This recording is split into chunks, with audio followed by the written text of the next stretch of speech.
Le Téléthon, bien connu de tous, rassemble tous les ans des millions de bénévoles pour récolter des dons et faire avancer la recherche. L'AFM du Sud des Landes a organisé une cérémonie de remerciement à l'attention de tous ces bénévoles. Nous avons assisté à Dax à cette soirée empreinte d'espoir. En décembre, la ville de Dax a vu de nombreuses associations se mobiliser lors de l'AFM Téléthon. Pour les remercier et faire un point sur les dons récoltés, une cérémonie s'est organisée à l'hôtel de ville. Bonsoir à tous. Donc c'est toujours avec un très grand plaisir que nous nous retrouvons comme tous les ans pour vous remercier à tous qui ont œuvré cette année encore à la réussite du Téléthon. Il y a eu 80 associations qui se sont occupées du Téléthon, toujours très vives, toujours disponibles.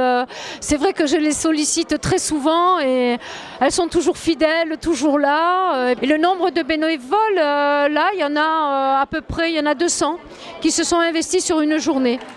Tout est question de motivation, tout est question d'organisation. C'est ça aussi, la force du Téléthon, c'est de pouvoir réunir et rassembler. C'est ce que j'apprécie justement chez les associations. Voilà, c'est la solidarité, la complémentarité. Je trouve que c'est très important pour une ville, ne serait-ce que pour les moments qu'on a vécus ces derniers jours. Des pompiers au choral, en passant par les commerçants, toutes les associations ont eu droit aux remerciements pour leur participation. C'est 250 € de plus et vraiment les commerçants ils sont super sympas et les enfants donc ils ont fait, il paraît que ça s'est super bien passé au hall le dimanche matin, enfin le dimanche toute la journée, il paraît que ça s'est super bien passé. Alors merci à vous tous et merci à vous toutes et merci à vous tous et je vais vous embrasser. Depuis 1999, les découvertes scientifiques améliorent petit à petit la qualité et l'espérance de vie des malades. Les dons sont donc très précieux. J'ai vu cette petite fille à qui on avait donné une durée de vie de 2 ans au grand maximum et aujourd'hui elle en a 8.